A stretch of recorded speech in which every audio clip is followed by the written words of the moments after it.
Welcome to another episode of Carolina's Weather Group. This is the August 26th edition, the last Wednesday of August. So we're greatly appreciative of having you join us again tonight.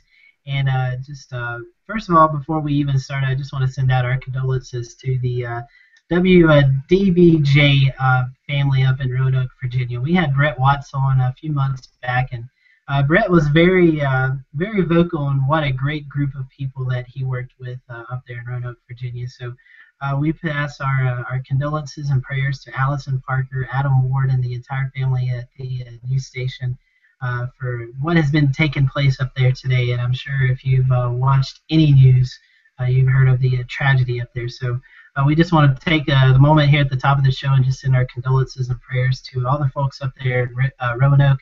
And just let you know that we are praying for you guys, and we're here to support you any way that we can.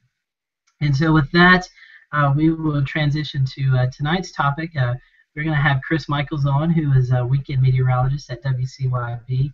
We're supposed to have Nate Johnson on as well, who is a meteorologist at WRAL and a host of the AMS summer meetings in the Raleigh, North Carolina area. But Nate is playing daddy tonight. His wife is sick, so he had to take care of the kids tonight, so Nate's not going to be able to join us, but we will surely have Nate on sooner rather than later, and we'll pick something to talk about with Nate, pick his brain, because he is such an awesome guy and just has so much knowledge that we can't wait to have him back on. So we hope that your wife gets better, Nate, if you're watching right now, and we look forward to having you back on. But as I talked about tonight, we're going to be talking about the meetings that took place in June, and I think we had one in July as well, of the American Meteorological Society. Easy for me to say very fast. They had some summer meetings taking place, and a lot of new stuff comes out of these meetings that'll be implemented throughout the weather enterprise in the weeks and months and years to come. So Chris was able to join that, and I believe this was Chris's first AMS meeting, so he can talk to us a little bit about the experience and some of the topics that was brought up during that conference. And it's always fun to watch along on Twitter anytime that you're not at those events, because a lot of people tweet out some information that is used in those meetings. So we'll definitely talk about some of the points of what was brought up in those meetings tonight's show. Like always, this is a live broadcast, so if you have any questions for our guests tonight, feel free to tweet them over at Facebook, and we'll definitely get those answered. If you're watching on a replay, you can definitely tweet Chris or any of us, and we can get those questions answered. Also, if you're listening on the podcast and you've downloaded it from your favorite app store, either it be iTunes or Google+, you can definitely send those questions our way as well. So I think that's all of the housekeeping stuff, and I'm going to turn it over to Kit, who has finally moved back in at UNCC and starting a new semester. And so, Kit, tell us how your first week of school's been. Thank you, Scotty. Well, it's been a little bit crazy with the inaugural convocation starting up on Monday. So we got all that done. All the new students are ready and excited to be at UNC Charlotte. But I've had all my classes so far, including 3 today with the same teacher, and 2 of those are back-to-back in the same room. So that's a lot of fun. It's a lot of upper-level classes, so I'm ready to really learn everything and tie everything together. As far as weather, I guess, I'll talk about that real quick. It's been boring, so that's the real quick weather. Chris, you want to go ahead and take it away? Yeah, for the most part, like you just said, it's been quite boring the past few days, but that's also been good for us because this August has been one of the wettest on record for our area. The week I was on vacation, we had some flash flooding in parts of the area, which is not completely uncommon, especially number 1 in the summer, and number 2, when you've got the higher terrain around, you can typically get that. So it hasn't been anything major, but it's definitely been one of the wetter Augusts on record. It's also been one of the warmer summers for us on record, which I was kind of surprised by, because we haven't really been breaking any records, but most of it is actually due to the overnight lows. We've had 50 times this summer where the overnight low has been greater than or equal to 65 degrees. And that's the 5th most on record in the meteorological summer for the Tri-Cities. And that really stands to reason for all Southwest Virginia, Northeast Tennessee, which is the area that we cover. So with that, tonight's topic being the AMS broadcast conference. Scotty, you were right. It was my first conference, and I was absolutely blown away. There's so much to learn. So if you're a student, if you are in broadcast right now, it's something that you've got to go to, because you come away with a lot of knowledge, and then you take it back to your shop, wherever you work, if it's the National Weather Service, TV, college, Burke Weather, organizations like that. You really start to get a sense of how to communicate something that's really, really difficult to communicate. So whatever questions you guys got, hopefully I'm ready for them. That sounds good. And Chris, you were able to survive another year of Bristol festivities with little fanfare in the weather. I think the Wednesday night race was a little wet, but besides that, everything else was good. Everything else was good as far as the weather goes. It was the commute home after that race. My commute is usually 20 minutes. That night it was 95 minutes. So I was glad to see the traffic leave, but it's a great thing for this area. And finally, the weather held up, because the last race we had was during the spring, and we had a line of storms come in and just absolutely kick us in the booty, I guess. Keep it appropriate here. It was a strong line that came through right at the end of the race, but this time around it was nothing but sunshine, so we'll take it. Yeah, Ricky and I was able to go out Wednesday night to the track, and I think we had 2 or 3 rain delays, but with the new technology that NASCAR has with the jet dryers, the track was dried in like 30 minutes, so not too much of a delay. But overall, it seemed like it was a good weekend up there. I do recall some of the teams talking about how chilly it was, especially Friday night after the cold front moved through. I think it was in the upper 50s or something, so that got their attention. Yeah, it definitely did, especially with the drier air coming through.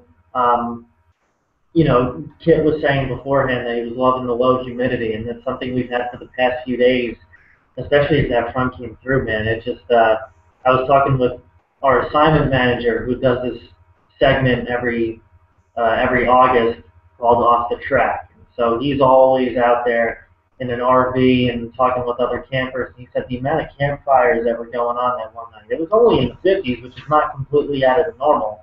But like I was just saying, when you've had so many overnight lows in the upper 60s to near 70 degrees, that makes a difference. So yeah, the drivers were feeling it. It was a neat experience to be up there. A beautiful area. I was able to spend the entire weekend up there, so I really love your part of the world, Chris. So kudos to you guys for putting on a great show. Tonight we're talking about the American Meteorological Society meetings, the summertime meeting that took place in Raleigh. I think it was the mid part of June, and then they kind of had a follow-up meeting in July to kind of talk about some more things. But like I said, Nate Johnson, who was going to be with us, he is one of the hosts of the show, so we are looking forward to kind of the behind-the-scenes of what it took to get the show ready and all of that good stuff. But that's okay. We'll have Nate back on sooner rather than later, like I said earlier. But Chris was able to be there amongst his NC State alum as they were there in Raleigh. So, Chris, I guess kind of as we open up the topic, talk a little bit about some of the festivities and some of the things that go on besides what we see coming out of the sessions, informational sessions. What's the atmosphere like in that? And then we'll kind of go into what was discussed. Well, for me, I guess you could say at times, I don't want to say intimidating, but it was almost encouraging, because you're seeing all these guys and gals who have done such great work. And so outside of what you see on Twitter, with all the live tweeting that's going on, it's something that's huge, especially now with social media. There's not so many notebooks, there's just a lot of smartphones and laptops. The food was really good. We had it at the Raleigh Convention Center, and they took really good care of us. But it was also a good time when we did go on those coffee breaks or dinner breaks or whatever to get around and start meeting different people. Especially for someone who's young in the business, it was a good opportunity just to say, hey, I'm here, and what can you teach me? How can I market myself? Something along those lines. And you start to talk to some of the speakers and get one-on-one with them. Like we spoke to Harvey Leonard, who's a chief meteorologist up in Boston. He did a talk about the historic snowfall that had fallen up there this past winter. And when you get to talk to him one-on-one, it's just like you can listen to this guy. You can listen to him read you a book about Greek mythology. That's how interesting he was. So it is the atmosphere there. It's really cool because you're getting to meet different people who've been in the business longer than you've been alive. But you don't tell them that because that sets them off. But yeah, just something that you've got to go out to, and you learn a lot. And it just seems like this conference in particular, which Nate did a phenomenal job planning, and I wouldn't expect anything less. They have their themes. There's a few things that we'll talk about tonight, and it's just things that were being reiterated, things that were being conflicted upon. Someone had one view over it, and someone had another view over it, and it's good to hear that. It's not like people were fighting in the room, but it's good to hear those different points of view. So hopefully we'll touch on a few of those tonight. Yeah, definitely. Let's open up, kind of talk about some of the more important things that was discussed there at the meeting. And we were kidding before the show. We don't really do much planning, and I don't know all the topics that was discussed there. I know the color coordination with warnings and watches and stuff like that was definitely a hot topic. But talk to us a little bit about some of the ideas that was tossed out there and your takes on them. Well, you just kind of mentioned it with the color research, and that all goes towards impacts. Everything was impact, impact, impact. We study something that's very difficult to get a grasp on. I mean, the weather happens every day, whether you like it or not, but really understanding the dynamics of it is really tough. We come out with this meteorology degree and we want to explain all of that. But sometimes there's a way to do that. So let's say you've got a storm system coming in and you're monitoring the progression of it. So about 2 days before you're expecting it to start influencing your weather, yeah, that's when you get into the science of it all. But the day before and the day of, you got to focus on the impacts. Yeah, that's cool that you have that spinning L on the map with the line and the blue teeth. Of course, I'm referring to low pressure systems in a cold front. But to the average person, it's just what I told you, the spinning L and the blue teeth. That's great, but what does it mean? What do I have to do? Does it mean that I'm going to see any flooding? Does it mean that I need to make sure my car's in the garage? Do I take the hanging baskets in because it's going to be really windy? Something so small as that. Or should I prepare to be in the bathtub? Because tornadoes, high winds, anything like that. The impacts were huge. And it was also brought down into a tropical perspective, which is something that I'm not very well versed in, being in the mountains, but Ricky's really been helping me a ton. Even today, he was helping me with that. But we started off with Bill Reed. He was talking about hurricane resiliency. And again, honing in on the impacts, severe thunderstorm impacts are within seconds to minutes. But when you're dealing with a tropical storm, which is why Tropical Storm Erica is getting all the fanfare that it's getting, the impact lasts for hours at a time. So you don't downplay the warnings that you have in effect. Even if it's just a tropical storm, that tropical storm can still really impact you in a big way. So that category system, Cat 1, Cat 2, Cat 3, Cat 4, Cat 5, you don't always want to listen for the worst possible scenario. So if it's a tropical storm, you got to describe what the impacts are going to be. It could be a tropical storm and the winds not be that bad, but the rain is torrential. So you still need to evacuate because of the flooding if you're in a very flood-prone area. And, the coasts are so heavily sought after for a living, for vacation and everything, but we haven't really learned from our mistakes, is one thing that Bill was talking about. You've got 2 million new people living in Houston after Hurricane Ike. I mean, it's 2 million new people. That's a big difference. So describing the impacts and knowing where you live. so that you can really understand those impacts. It's going to help you because there's going to be some times where we say, I said it a lot of times, if you're in the higher elevations, you're going to get X amount to X amount of snow. Well, not many people know what elevation they're at. In fact, 14% of people who've been studied know the elevation within about 5 miles or something. So that's 86% of people who don't know. So impacts are something being heavily sought after because of the color research, and I'm just kind of looking through my notes here. The color research is designed to help with those impacts, and red being the go-to color. That's really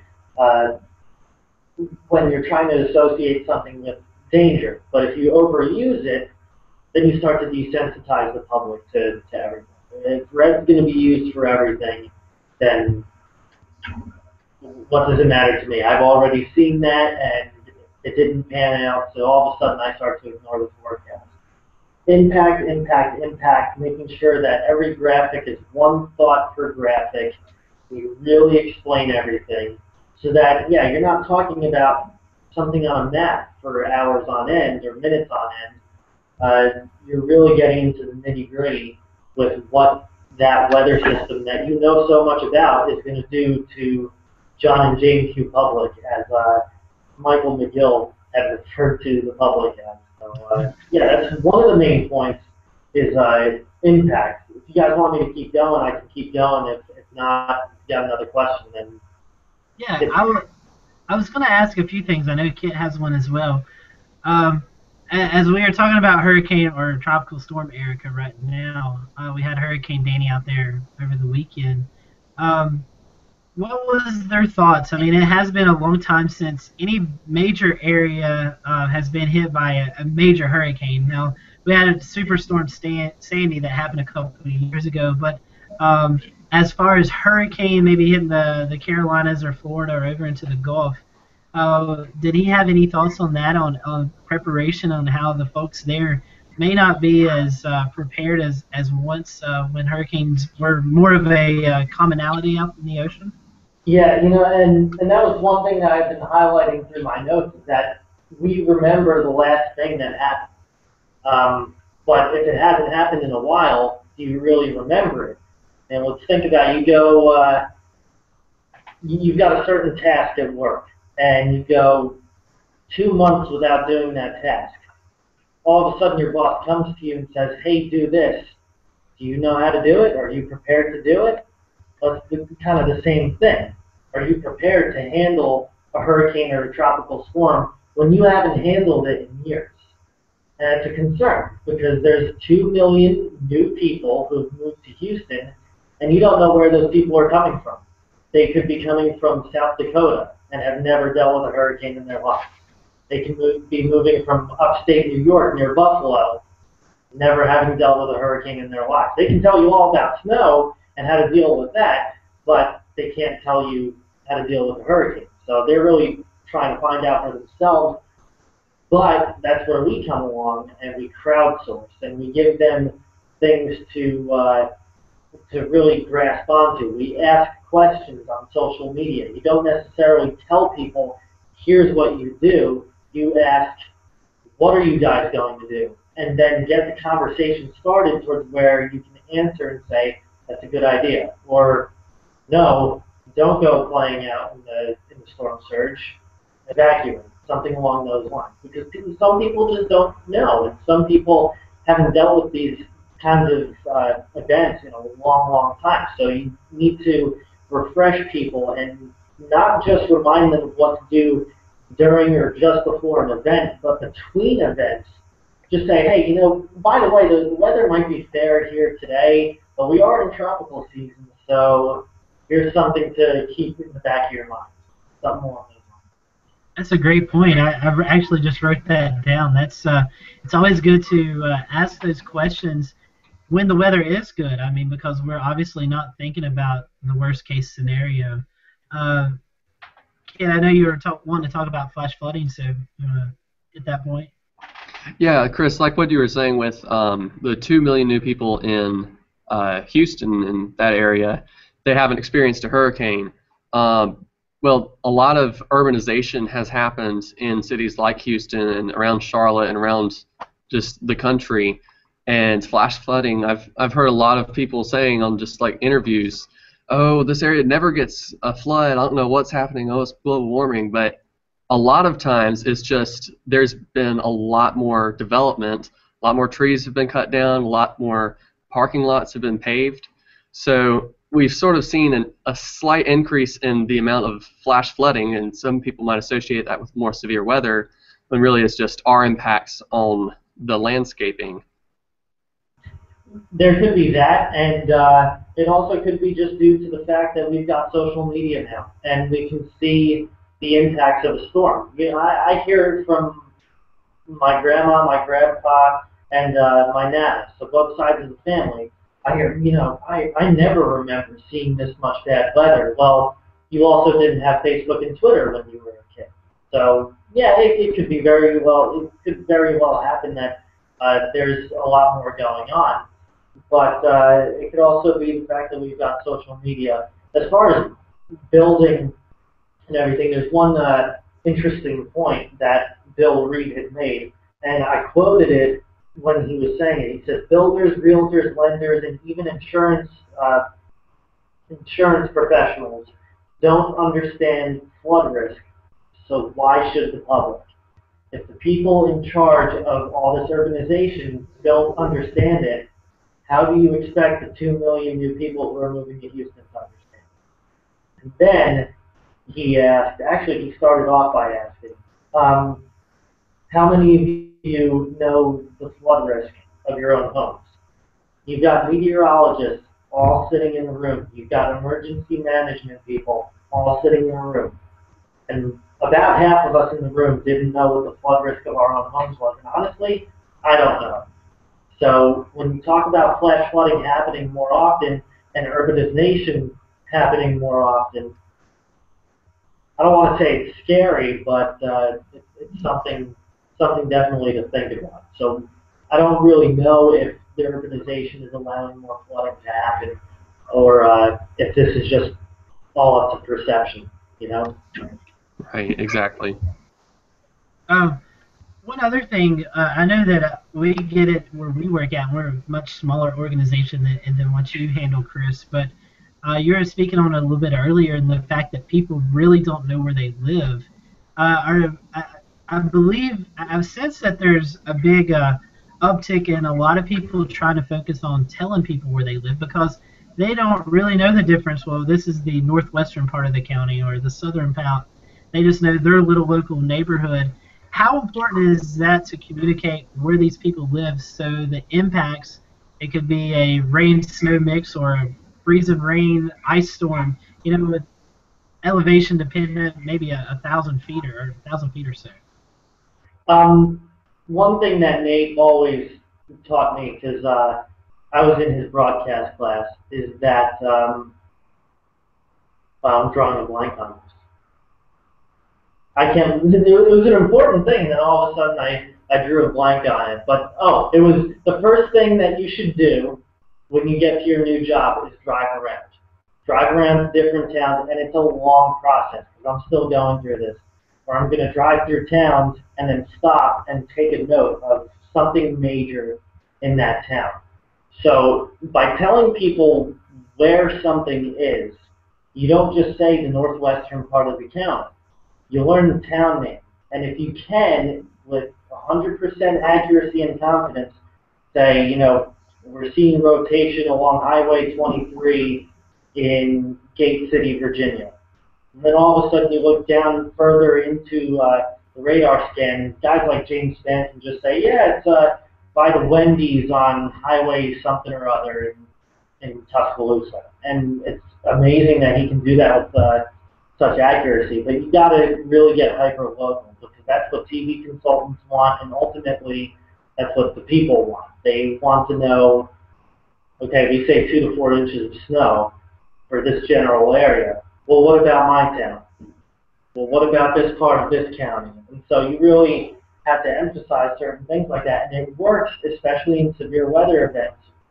Some of the folks at the conference talked about this, that talking about towns and talking about roads or highways is more relatable than talking about a county. And I'll just use, for instance, and she can probably hear me because she's in the other room, but my girlfriend has lived in this area for her entire life. But she doesn't know all the counties in our market, and she really shouldn't have to.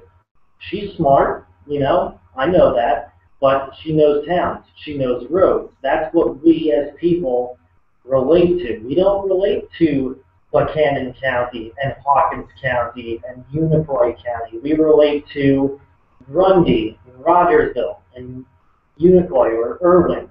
We relate to the places. You never tell somebody that when you go to Raleigh, oh, I went to Wake County. No, I went to Raleigh, Right. I know when James Spann was on with us last year, he made this point. It's always stuck with me. If you want to be a good meteorologist, go to the local town's Walmart and just hang out with the people. Get to know them, understand them, what's important to them, what's not important with them, and then relate that back to them when the need happens or when something happens. You're able to relate to them. So that's always stuck with me. Is you have to get to know who your people are, and people in Raleigh are going to be different than the Tri-Cities, or in Dallas, Texas, or Phoenix, Arizona. So you have to kind of get on with them and relate to them and speak with them so you can provide them the best coverage possible. Yeah, and you start to learn about certain things that people remember. There's a lot of times when people will just come up to you, and I'm not saying that people are flooding me at the food store, because every once in a while somebody will stop me. And they'll say, man, I remember this past winter, we had 15 inches of snow, and it scared me. Well, okay, now I know what that number is. Again, people don't associate a number with something. If I tell you it's going to snow 12 inches, okay, well, is that wet snow? Is that dry snow? Is that going to be enough to knock the roof on my carport down? Stuff like that. So now you start to hear stories from people just coming up to you in a Walmart, in a food store, in a Dick's Sporting Goods. It could be anywhere, but they're telling you about a certain weather event that happened without you even asking. They'll just tell you about it. They'll tell you a story, and they'll most likely tell you how they reacted to it. And you're right, it allows you the opportunity for better coverage and for getting your point across and really serving your purpose. You're not a face on TV, and trust me, this is not a pretty face to be on TV. I do this because I like the weather and I want to help people out. That's a great point. Here it's Hurricane Hugo. I'm sure kids probably heard that too, where he lives there in Gaston County. Everybody flashes back to Hugo as being our storm. So we talked about impact base and a little bit on colors, Chris. What else was a big topic of discussion there in Raleigh? I think forecast uncertainty was a really, really big discussion, especially with regards to the snowfall that kind of happened but was supposed to happen even more in New York City. One thing that Greg Fischel does, and he is the chief meteorologist at WRAL, where Nate Johnson is, one thing that he has the privilege of doing with his graphics software, Weather Central, is something called a grid adjust.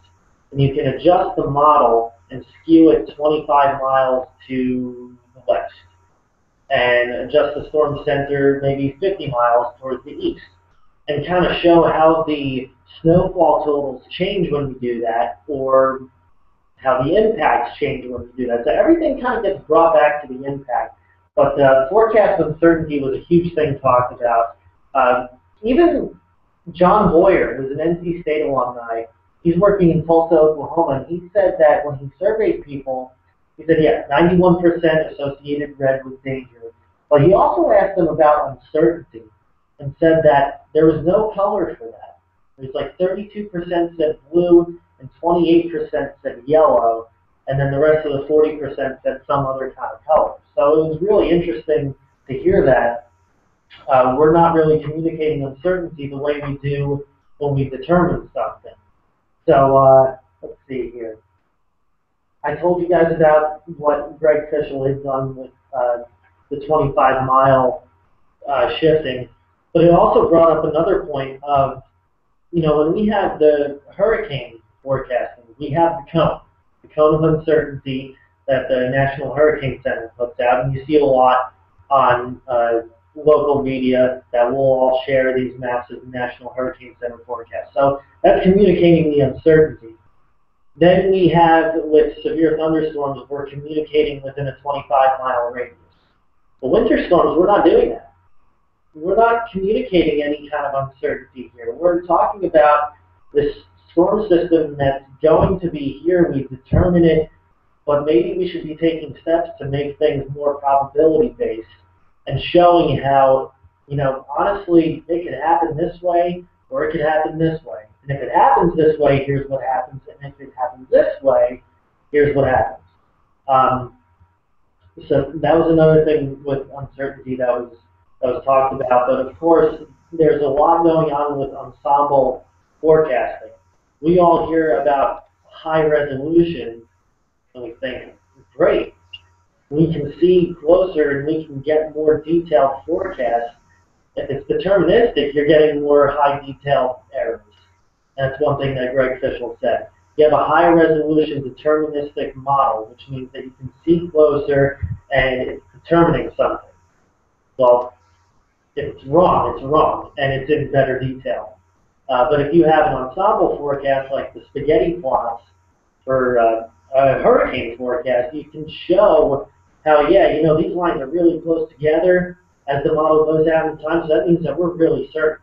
But as they go and they spread further apart, then all of a sudden we have uncertainty. So this model says that Hurricane Erica, if it becomes a hurricane, makes landfall on the east coast near Myrtle Beach. But this one says that it's just going out to the Gulf of Mexico and it's going to head toward Galveston, something along those lines. So communicating uncertainty was a huge thing, and almost taking pride in communicating the uncertainty, communicating that you just don't really know exactly what's going to happen, but keep up to date with us, and people might actually appreciate that. How receptive was that idea of communicating how uncertain something may become? Because some people, TV-wise, meteorologist-wise, they want to bank on being accurate all the time, and they don't want to show that there could be some wiggle room in that. So, what was the reception of that idea? It seemed to be received very well. I didn't hear anybody bad-mouthing the idea, and you see more and more on social media that there's meteorologists out there who are really trying their best to communicate the uncertainty in something. And they're taking a lot of caution and not jumping to conclusions. Because if I tell you 5 days out that Erica is going to make landfall in Miami, and then all of a sudden it makes landfall in Wilmington, North Carolina, well, then I just told you, hey, I know this is going to happen. No, wait a minute, I changed my mind. It's going to do this. All of a sudden you're losing credibility because someone, let's say you're on the Weather Channel and you're saying that, and someone in Miami is watching you, and all of a sudden they're like, oh, wait, hold on, so I don't have to pack my bags? And that's like an extreme case. But when you're talking about local forecasting, if you're saying this part of the Kentucky-Virginia line is going to get 8 to 12 inches of snow, and you're saying that 3 days out,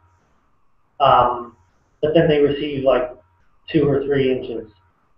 What are you doing for that person?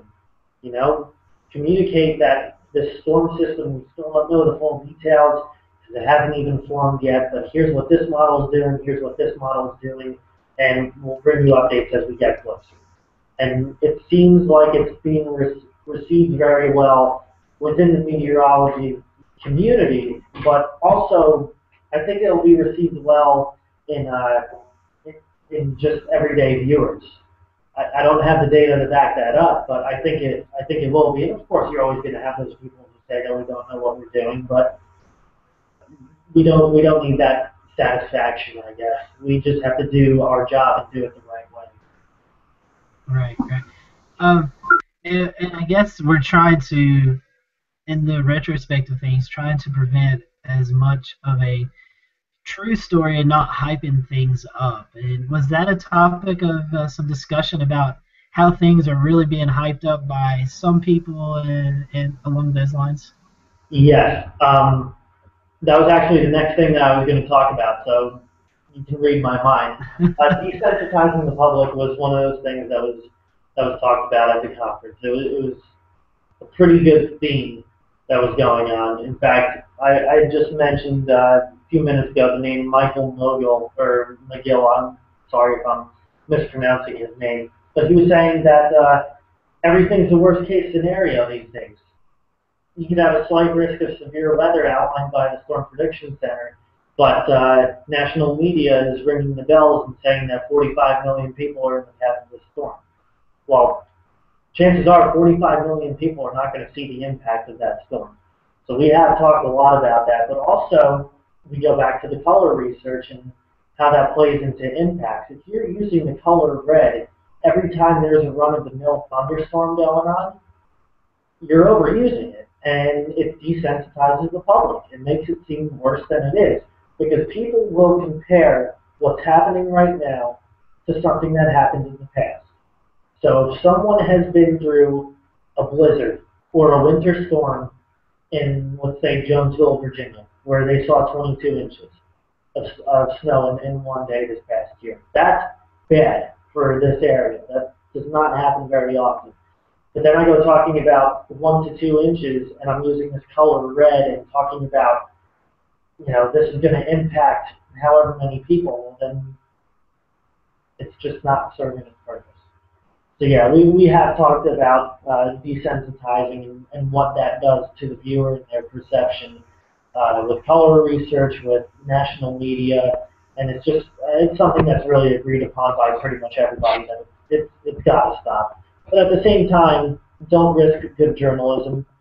We are communicators. So yeah, if you need to be tasty with your words, be tasty responsibly. Godzilla El Nino was probably not the best choice of words, but it was for the sake of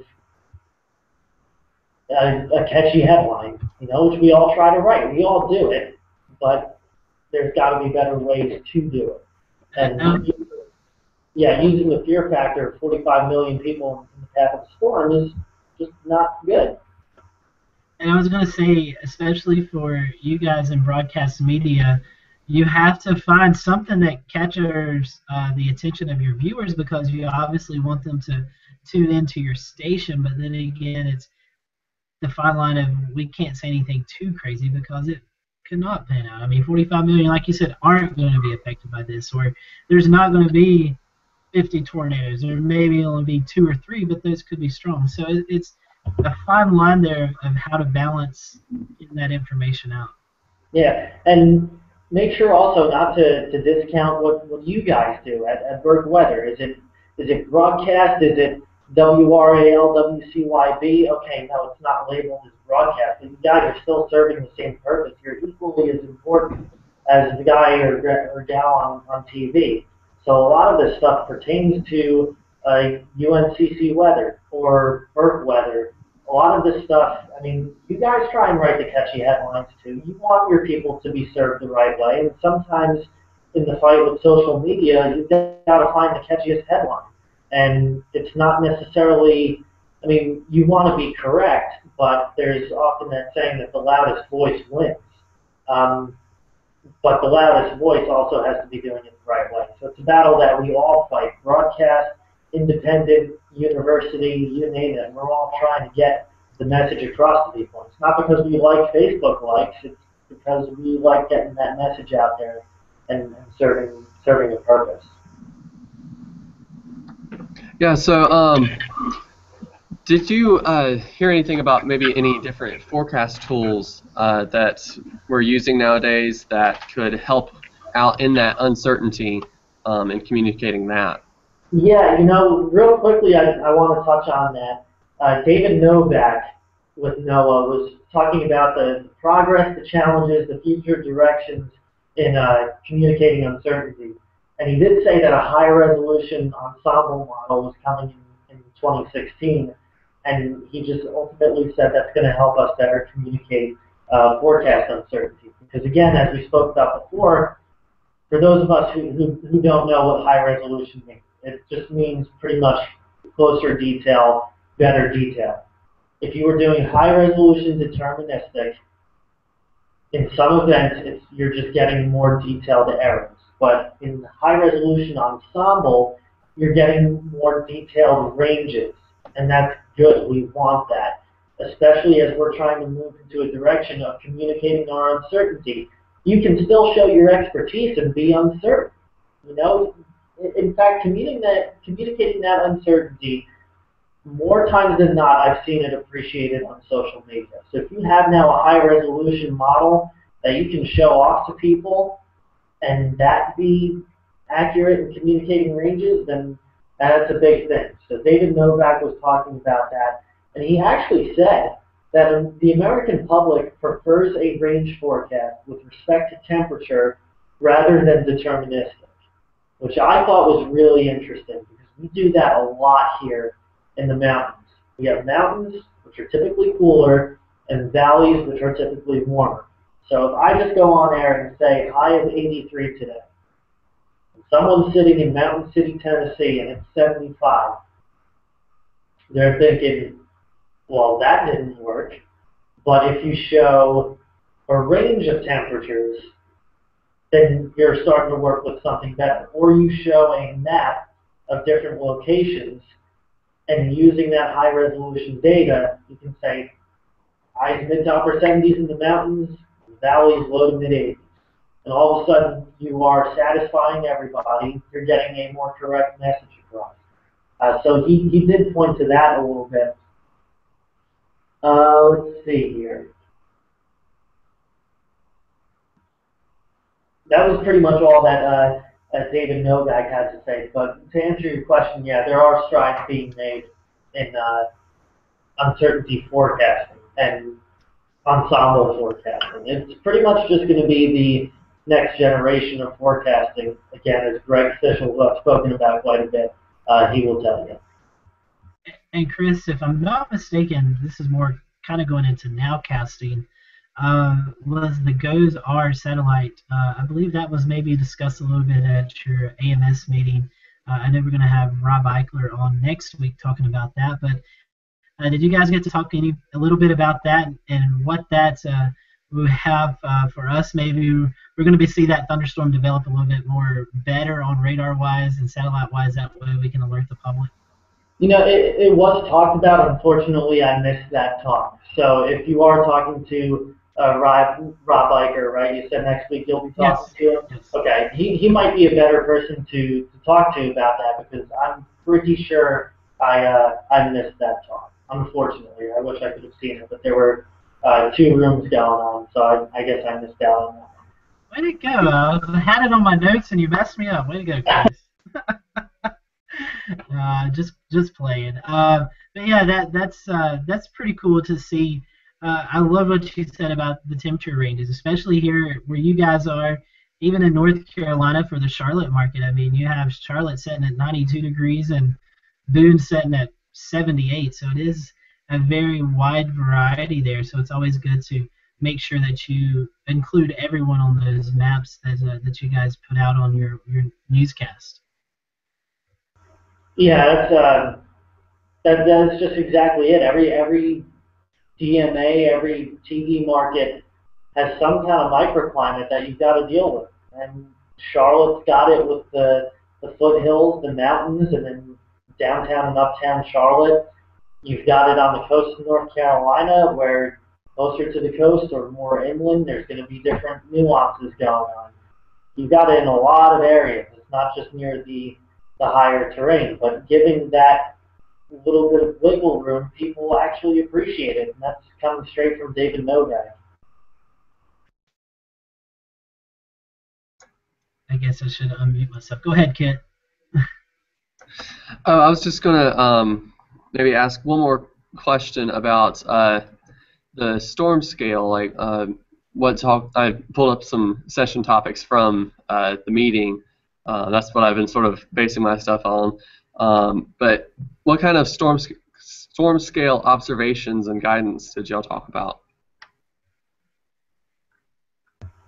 As far as I'm kind of misunderstanding. So are you talking about like warning process or something along those lines, or are you talking about actual forecasting?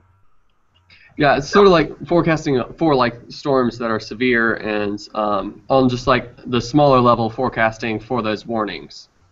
Yeah, I think I can better answer to the fact that our warning process is a little more difficult to understand maybe than say what they do in the UK Met Office or what they do in New Zealand. We actually got to speak to some people who traveled across the world or across the pond, which was really, really interesting. So when it came to communicating the forecast for your run-of-the-mill storm or your severe thunderstorm, it was likelihood times impact, and that equals your risk.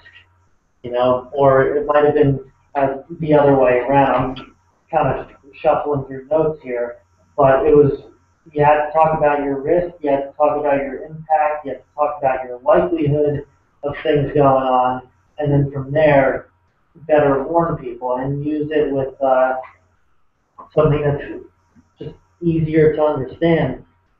We've also got the WAWA problem, where we've got watch and warning. WA and WA. It's like there's a lot of times when people misunderstand what a watch is. There's a lot of times when people misunderstand what a warning is, and that's okay, given the fact that things just sound the same. That's how some of our brains are registered. So yeah, when it comes to that, also New Zealand was Sally Potter was her name from New Zealand. She was talking about developing a risk-based severe weather warning system and its challenges and opportunities. One of the things was that warning levels vary in confidence and severity of the weather. So impact-based warnings and just determining those on likely impacts. So impacts, risk, likelihood, confidence, having to factor all those things in. And then on a storm scale, you know, do you rate it? Do you rate it by color? Do you rate it by number? There's different methods. There's no one way to communicate it, though. And that's something that I believe it was Bob Ryan. He might have mentioned something along those lines. There's just not one solid way to communicate it. There might be different ways to do it. All right, very nice. Scotty? Yeah, I was going to say we're coming up about 10 minutes left till 9 o'clock. Chris, was there any discussion on maybe how the progress of the new SPC outlooks, you know, that with that switch in the past year, was there any progress on maybe some good things that's coming from it, some bad things coming from it? You know, I just put that page away. But I'm looking for it because Gregory Carbon from the Storm Prediction Center was presenting, and I didn't really get to hear much of his presentation, but it seems to be that there's that mixed bag. That some people they like the new categorization, and there's some of us who just don't. And there's even been some TV stations now that have completely omitted that, and they'll use the SPC outlook that's provided to us through our graphic system, but they use a new scale. And it's designed to help people better understand it. Instead of using a word like marginal or enhanced or something along those lines, you just go low, medium, high. And sometimes that's all people need. But the one thing that Gregory Carbon did say is the idea is to convey storm risk in plain language with regards to watches issued. So again, simplicity being a main factor as well in this conference. Gregory Carbon from the SPC is the one really fronting that. But it's still just kind of in that baby stage. We're just trying it out. So do we just not knock it until we try it, or do we already realize that there's a problem with it? So there wasn't a whole lot of feedback with that, but one thing that I thought was really interesting was there was somebody who they showed the graphic that was made by the Weather Service in Kansas City and then adapted by the Storm Prediction Center. And you can find it on their website that shows the 5 different categories and what they mean and the impacts, which is great. I mean, it's a phenomenal idea, especially putting it into context with the conference that everything was so impact-based. But then Irene Sands, who is a bilingual meteorologist from Miami, she took that graphic and overnight made it into a Spanish version. And it took all of us so much by surprise. Not so surprised that she could do it. Obviously, she's a bilingual meteorologist, but just so cool that it was, taking into account that we need to serve people who are not English speaking by nature, just trying to not so much please everybody, but serve everybody with the common goal in mind. But yeah, not much was spoken about the 5 category system, spoken about briefly, but I think it's just still in that testing stage, I guess. Yeah, I think I know some conversations that we've had off camera wise. I know there's been some things that's been issued for your guys up there in the Tri-Cities area, and it just really hasn't panned out this summer. So I know there's still some tweaking to do with this before we totally scrap it, but I do believe it needs a little bit of work. Right, and because it's probability based, there's sometimes when you've got that enhanced risk, and all of a sudden the probability of wind damage goes down, but the impacts are still largely the same. So that now you're putting up a slight risk when you're thinking it should be enhanced, or there's a more likely probability of wind damage, and you go from a marginal to a slight. And some people don't understand the wording. They don't get, okay, well, you just took me out of enhanced and put slight. What does that mean for me? Again, going back to the impacts. Yeah, I definitely think we'll still be tweaking that for the next couple of years at least. So, Yeah. Chris, we're about 5 minutes from 9 o'clock. Anything of importance that we haven't talked about before we wrap up? I think just the main things to take from this, and I know I've spoken a lot, I can actually feel it in my throat, so sorry about that, but the main few things which I wrote down were impacts. As Kit was asking about the uncertainty and how we're forecasting using these ensemble models, but now how are we communicating that uncertainty? The desensitization or desensitizing the public, how that can be harmful, because when you mess with people's perception, when you misinform, it's harmful. It's just not good to do. Just like sharing pictures on social media that shouldn't be shared. Social media being one of those things that we've talked about a lot too. It empowers the public. When you ask those questions, you get people involved in the warning process, you empower them. They feel like talking, they want to talk about it, they get their voice out there, and it makes them feel good, and ultimately gets them more ready for what may come in a hazardous weather situation. Also, simplicity. So that's 1, 2, 3, 4, 5 things: impacts, uncertainty, desensitizing, simplicity, and social media. I think for me, with it being my first conference and having a lot to learn, those were the 5 key elements to this meeting. Yeah, it seemed like it was a good learning experience, and I'm glad you were able to share a little bit with us. I hate that we killed your throat a little bit there. No, that's my own fault. I talk way too much. All right. Well, Kit, do you have anything to kind of close off this topic? Nope. I'm just gonna be still watching Erica a little bit. Probably, I'm not thinking it's gonna do much, but there's a good bit of shear out ahead of it. But that's the only thing that I'm looking at for weather right now. Yeah, that's what I was going to ask. Maybe the next 2 or 3 minutes we can briefly talk about Erica and what's going on with her as we approach the 9 o'clock hour. I know one thing, speaking of social media, Chris, that you're talking about, my Twitter feed has been just annihilated with projected paths of Erica, and It could go from the Gulf to the Atlantic, back to the Gulf. Right now, and we were talking about this before everything started, it's kind of just too early to tell until we can get it into the Caribbean and up to Hispaniola and Bermuda, not Bermuda, Bahamas. Not the big word, the Bahamas. We really don't know what's gonna take place with Erica. Yep, sorry, I was just reorganizing over here.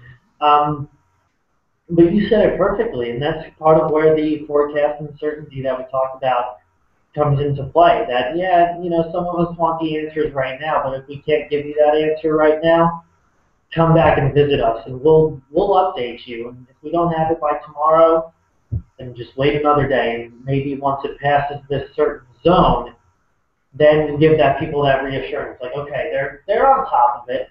Berg Weather is on top of it. WCYB is on top of it. Or if you look closer to the coastline, WBBH in Fort Myers, Florida, one of those stations, they're on top of it. They're taking care of it. That, okay, this storm is moving into a little bit of a shear zone, and right now it's fairly weak. So does that shear zone completely rip this weak storm apart, or is it strong enough to withstand whatever shear is left over? You've got dry air ahead of it, but that dry air is going to keep moving too. So is that really going to impact this storm? So yeah, you've got to wait until it hits Puerto Rico or Hispaniola to really get a good gauge of if this is going to affect the mainland U.S. And if it is, at what strength. If it keeps moving to the west, it might not be a very strong storm. If it's moving up the East Coast, yeah, it has the potential to be a Category 1, Category 2 maybe. And if it moves even further east and becomes a fish storm, then yeah, it really might start to pack a punch. I don't want to call it a fish storm because Bermuda might still be in the path of that. So maybe they're the wrong choice of words there. But yeah, there's still a lot that has to go on with this. And I'm learning a lot from Ricky Matthews, who's usually on here, because he's very, very good and very interested in tropical weather, which is something I've kind of fallen out of pace with being here in the mountains. But we've all got to stay on top of things.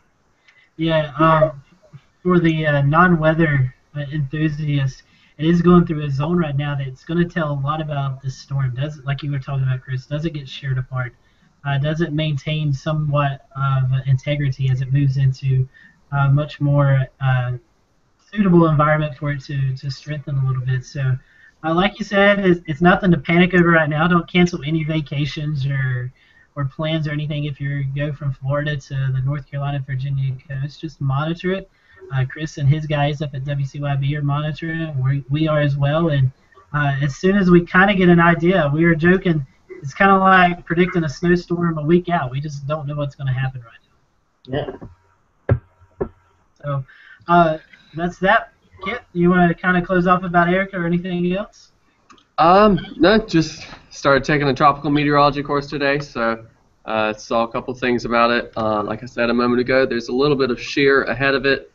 So Danny got rid of a lot of it, and like you, Scotty, you were saying, Hispaniola, that tore Danny apart. But so far, it looks like Erica may miss to the north of it, but from there, with that uncertainty, Chris, it's starting to spread out after Hispaniola. So Yeah. not entirely sure, and I'm not saying Carolinas or Florida yet. And that's one thing that for those who are watching this and maybe not weather enthusiasts, if you start to see these plots that are being put out and there are a lot of lines on it, it's called a spaghetti plot. The closer that those lines are together, the more agreement that a forecast is in, the further that those lines get apart, all of a sudden the uncertainty is being introduced. So if you see something like that, that's what it means. And like Kit was just saying, beyond the mountains of Hispaniola and Puerto Rico, there's a lot of that uncertainty. So we can't really go throwing all our eggs in one basket just yet. That's right. And a lot of people, with it being the Katrina anniversary, a lot of people have been posting the once thought of track of it going through the Panhandle of Florida and then coming up the Appalachians, and then we eventually know the track with it being more towards New Orleans. So these things they can change overnight. So it's just something we'll have to watch and see what happens. Yep. And one thing I saw was someone trying to do a complete probability of like everywhere from 10% to 100% of tropical storm force winds, and that spread when it was a forecast for, I think it was 12 days, and the spread went from Texas all the way out to Bermuda and up to New York. That's a So, good thing to go. That's a good thing to share because it just shows you how forecasting outside of a certain time range is next to impossible. So it's a good thing to post if you can explain it very clearly and make it known that you are not issuing a forecast. That's it. Well, Chris, give us your Twitter and your Facebook, and that way our followers can follow you, and we'll wrap this show up. Very good. Facebook is Chris Michaels WCYB, and Twitter is at WCYB_Michaels. I'm also a big Instagram fan. I never was, but now I am. So I will briefly post some video updates on there, and that's Chris Michaels WX. So that's how you can get in touch with me. And guys, thank you again for having me on. I'm always having a blast and learning a lot on here. No problem. We're glad you could join us, and we look forward to having you back on soon. Very good. All right, guys. Well, next week, like we talked about, Rob Eichler and Tony Rice will be talking to us a little bit about the GOES-R satellites. And then the next week, we have Brad Panovich and Steve Edelson on talking about the coverage gap in radar between Charlotte and Greensboro and Raleigh. So that has become a hot topic here in the state of North Carolina. And we're going to have Brad and Steve on. Steve has some experience of going to Washington, D.C. and talking to some congressional folks about maybe placing a satellite somewhere in the Carolinas, Central Carolinas, so we can get better coverage. So that's going to be a great show that everyone should tune into because it really is a matter of life and death. Not far from where Kit's at right now, there was a tornado that was not detected by radar that affected a subdivision there just outside of Harrisburg. So it's a real story. So hopefully we'll have Brad and Steve on to tell us about the progress of that and why it is really needed in that area. So for everyone here at the Carolinas Weather Group, we thank you for watching, and we'll see you next week.